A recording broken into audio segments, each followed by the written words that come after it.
E hoje, especificamente, eu quero tratar sobre a questão do paganismo, né? O cristianismo sendo aí contraposto ao paganismo. E eu quero mostrar para vocês, claro que isso é a minha opinião e a opinião de alguns estudiosos, de maneira nenhuma eu quero ferir a sensibilidade de ninguém, mas isso é uma questão de história, né? Que o cristianismo ele tem a sua base não só no judaísmo, que foi o que eu tratei na semana passada, a perspectiva do sacerdócio judaico e como posteriormente a carta de São Paulo aos Hebreus vai enxergar Jesus, Cristo, né? Como Paulo chamava, Jesus Cristo, que é uma figura já mítica em cima de Jesus. A carta de Paulo aos Hebreus, na verdade, ela é deuteropaulina, né? Não foi Paulo quem escreveu, mas a mentalidade que está em volta dela trata Jesus como o único sumo sacerdote. Então ali você tem um desconsiderar da linha sacerdotal judaica, hebraica, que era dada pelos levitas, e você tem Jesus como o único sumo sacerdote. Então mesmo o cristianismo, quando utiliza essa figura, ele deveria restringir o sacerdócio apenas a Cristo, já que o cristianismo ele é, na verdade, um paulinismo, né? O cristianismo ele é quase que inteiramente feito em cima da figura de Paulo. Tendo em vista isso, que foi abordado na semana passada, agora nós iremos entrar na questão do sacerdócio pagão. E a relevância desse tema é exatamente para deixar explícito que a forma como o cristianismo, especificamente o cristianismo católico romano, enxerga a figura do sacerdócio, não está embasada apenas lá no Antigo Testamento, como é o argumento deles, mas está principalmente embasada no paganismo. O cristianismo, na verdade, ele é um paganismo, ok? Ele, no decorrer do tempo, ele começa com uma seita do judaísmo, né, lá no começo, no primeiro século. Depois ele vai, com o desenrolar dos anos, se desvinculando do judaísmo de tal maneira que quando chega no século IV, e ele é instituído como a religião oficial do Império Romano, então, portanto, hoje a Igreja Católica é o que nós temos de dissidência ou de permanência, num certo sentido, do que foi o Império Romano, é a monarquia da Igreja Católica. Então, nesse sentido, quando a religião católica ela torna-se a oficial do Império, com o imperador Teodósio, começa-se então uma incorporação, uma enculturação, uma mescla do paganismo, e eles não ficam apenas nos ritos e no sentido judaico, mas se agrega também o paganismo. Especificamente o mitraísmo. E é disso que eu quero falar hoje, a respeito do sacerdócio pagão. Portanto, lá no século IV, a figura do sacerdócio no cristianismo ela é incorporada à figura dos sacerdotes do paganismo. Os romanos, dentro da sua cultura, já existia um panteão de deuses e de divindades, e agregado a isso também os templos e os sacerdotes vinculados a essas divindades. Então o cristianismo incorpora isso para si, de tal maneira que um estudioso muito famoso, um historiador, arqueólogo chamado Ernest Renan, ele chega a uma máxima de dizer que se o cristianismo tivesse parado o seu crescimento, por qualquer motivo que fosse, o mundo hoje seria mitraísta. Ou seja, a religião que mais crescia no Império, naquele século, era o mitraísmo. O mitraísmo é uma religião que está em volta, está em torno da figura de uma deidade, de uma divindade chamada Mitra, né? Essa divindade, ela encontra-se não apenas na cultura romana, mas como nós vamos ver aqui, ela remonta a séculos atrás, né? Então a figura de Mitra, ela se encontra nos primeiros resquícios arqueológicos, datam do ano 1500 a.C. Então em 1500 a.C., essa figura era uma figura hinduísta, tá? Uma figura hindu. Muita gente confunde e acha que ela já nasceu uma figura romana. Na verdade, ela é hinduísta e ela data do ano 1500 a.C. Ela era uma divindade solar, pelo que se sabe dos resquícios arqueológicos, né? Depois, no ano 1400 a.C., ela acaba sendo enculturada como uma figura persa, né? Na antiga Pérsia, que hoje é o Irã. Então ali no ano 1400 ela se localiza, o culto a essa divindade se localiza nessa região, e 500 antes de Cristo ela torna-se uma religião, começa a se tornar uma religião grande e monoteísta. Isso derivado, né, do zoroatrismo. O zoroatrismo é uma religião fundada por Zaratustra, e 500 anos antes de Cristo, quando Ciro Grande ele vai dominar aquela região, o zoroatrismo já tem uma quantidade grande de adeptos, é uma religião monoteísta, fala-se de um Deus único, e Mitra é uma divindade, é a divindade do zoroatrismo. Depois a gente dá um salto para o ano 200 a.C., onde você vai ter a primeira imagem esculpida dessa divindade, né? Nesse período, essa divindade ela é caracterizada por uma barba, ela possui uma barba, ela possui raios, como se fosse uma coroa de raios saindo da sua cabeça, e ela possui também, que remeteria à divindade solar, e ela fica conhecida como a divindade do contrato. Sempre que você selava um contrato, ambas as partes selavam em nome de Mitra. Na verdade, Mitra significa contrato. Era uma divindade solar que, com o passar do tempo, vai se adaptando até se tornar uma divindade responsável por selar o contrato, né, entre as partes. Isso no ano 200 a.C. Depois a gente pula e, finalmente, em Roma, quando Roma começa a expandir o seu império, em 150 a.C., começa a haver as enculturações próprias do Império Romano, onde o Império Romano chegava, ele enculturava para si figuras já existentes. Então vocês sabem que, por exemplo, a religião romana ela pega para si os deuses gregos. O panteão dos deuses gregos, ela só vai mudar o nome, né? Então o Zeus dos gregos vira o Júpiter para os romanos, né? O Dionísio dos gregos vira o deus Baco para os romanos, por aí em diante. Vai acontecendo essa enculturação. E a figura do Mitra também é enculturada pelos romanos. Isso em 150 a.C. Depois isso aí vai perdurar no Império Romano até o ano 274 depois de Cristo. Até o ano 274 depois de Cristo, o mitraísmo torna-se a religião oficial, torna-se uma religião oficial e grande, se expande, né? Então você tem ali no século I depois de Cristo, que então é paralelo aí também ao início do cristianismo, da difusão da mentalidade judeu-cristã, na verdade, você tem um paralelo aí com o mitraísmo crescendo por conta dos romanos. Mas ele também torna essa divindade solar e ele é chamado de Sol Invictus, ou seja, o Sol vencedor. E assim como outras deidades solares do Império, o seu nascimento começa a ser no solstício de inverno, que data aí do dia 25 de dezembro. No século III, no ano 274, tornando-se uma religião oficial romana, você tem templos que começam a ser dedicados a essa deidade, você tem sacerdotes, você tem cultos, você tem templos que eram feitos em cavernas naturais, altares a essa divindade e coisas próprias do culto ao deus Mitra.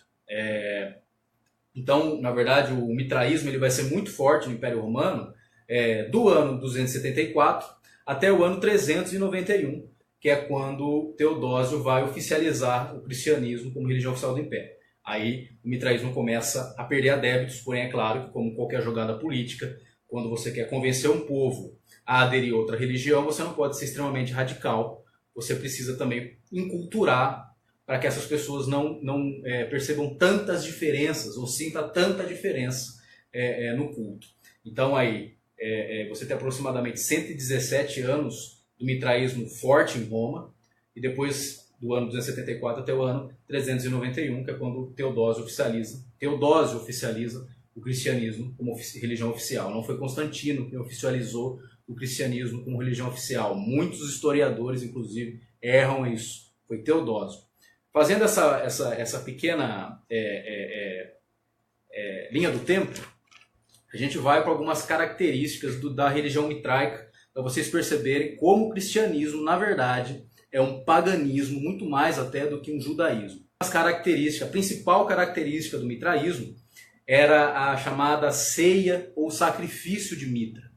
Os sacerdotes do deus Mitra, eles realizavam uma espécie de uma cerimônia eucarística, não só o mitraísmo, mas muitas religiões mistérios, como são chamadas as religiões ali gregas e romanas, e também as egípcias, religiões do mistério, né?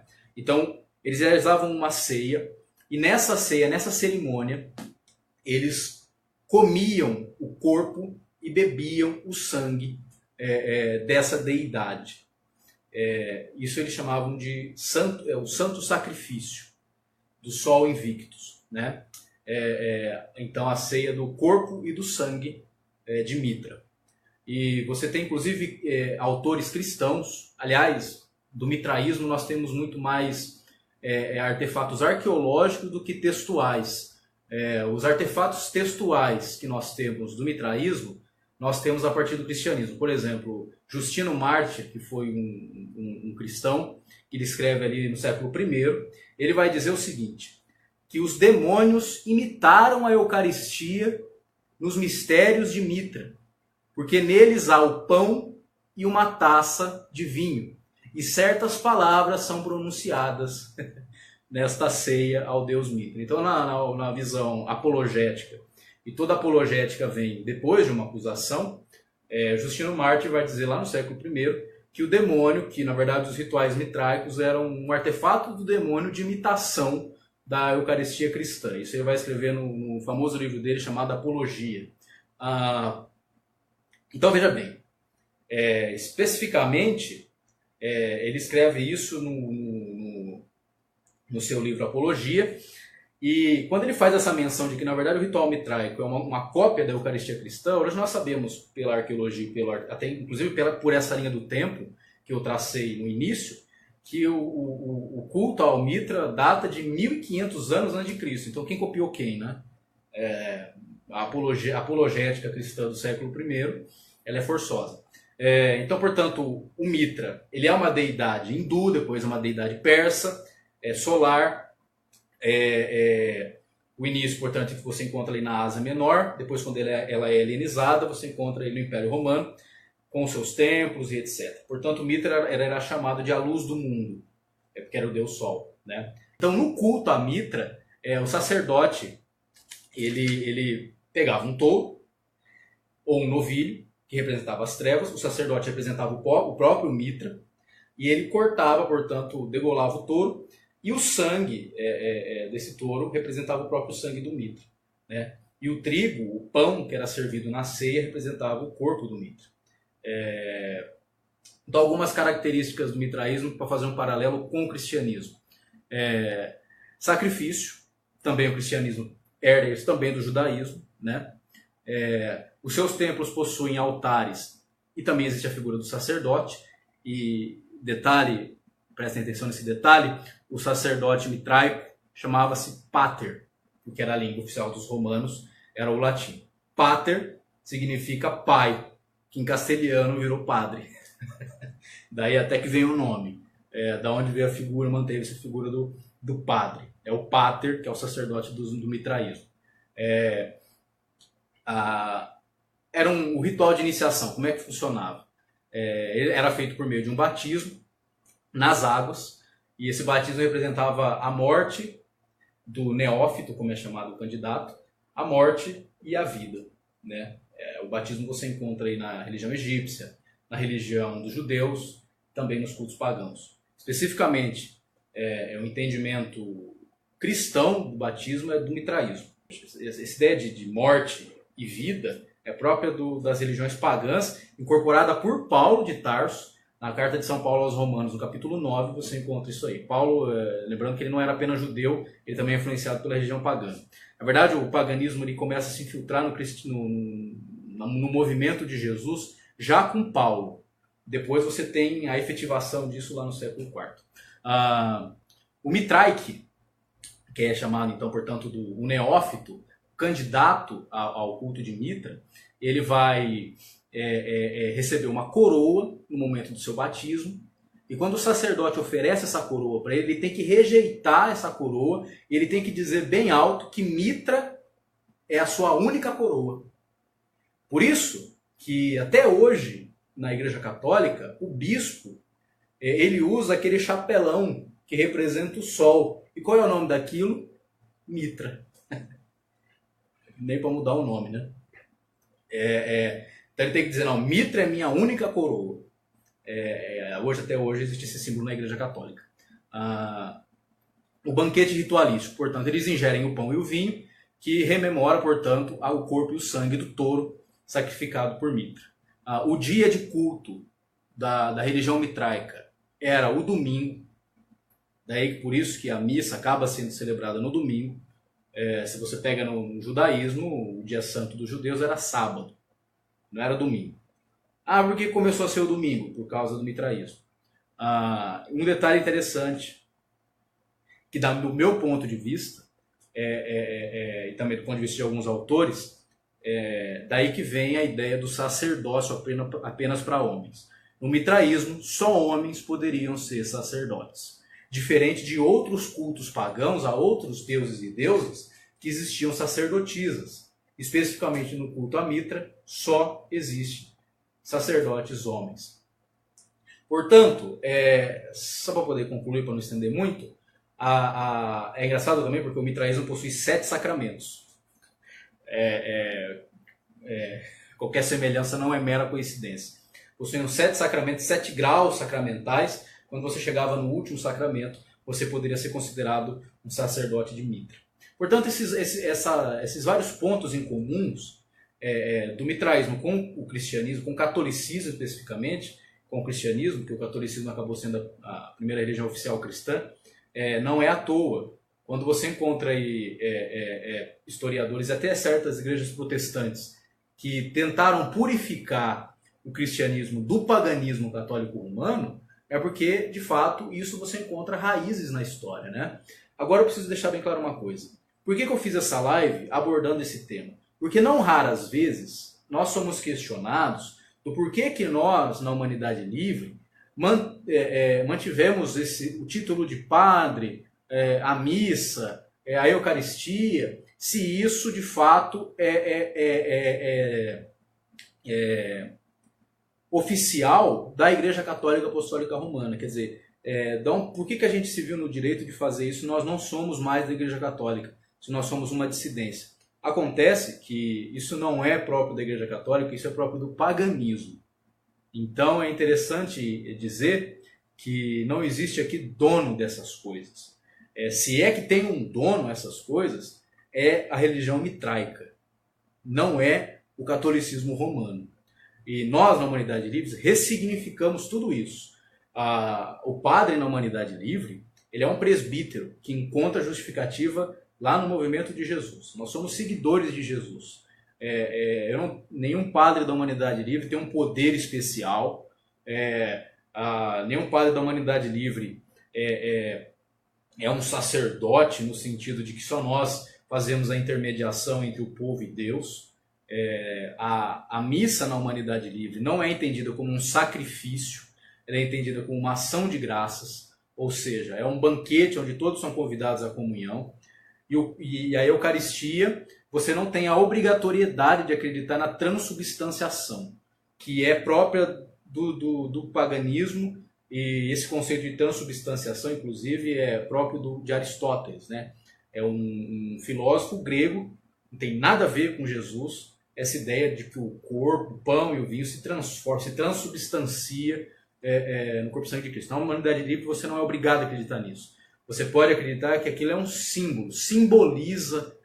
Eu particularmente, Padre Mateus, eu acredito que aquilo simboliza o corpo e o sangue de Jesus. Não que aquilo seja o corpo e sangue de Jesus. Isso é própria de uma mentalidade aristotélica. Então veja, quando nós tiramos a obrigatoriedade desse tipo de crença, nós eliminamos todo esse material próprio e advindo do paganismo. Portanto, não me venha com essa história de que o cristianismo é que tem a patente dessas coisas, né? Mas eu vou então agora responder os questionamentos. Rafael Moraes. Um grande abraço, Rafael. Seja muito bem-vindo. Forte abraço, meu irmão Padre Mateus. Excelente reflexão. Muito obrigado. Mazuki Moraes. Padre Mazuki. Belíssima reflexão. Muito obrigado. Padre, aos que compartilham do paradigma Jesus na Igreja Humanidade Livre, podemos nos autodenominar jesuânicos ou apenas discípulos de Jesus? Ou cristãos? Qual a sua opinião? Cristãos nós não podemos nos denominar, porque cristãos vem de Christos. Christos é a palavra em grego que denomina Messias. Portanto, o cristianismo acredita que Jesus é o Messias, e nós enquanto nós da Humanidade Livre, que por enquanto temos o paradigma Jesus, nós poderemos ser tratados de jesuânicos nesse sentido. Agora, claro que a Humanidade Livre, enquanto igreja, não pode ser resumida ao jesuanismo, porque, como bem salienta sempre o Padre Beto,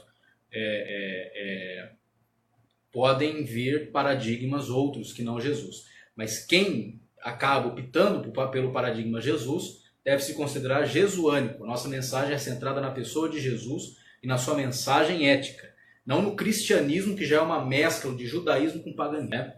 Então, hoje aí, fechando o tema sacerdócio. Da onde vem isso?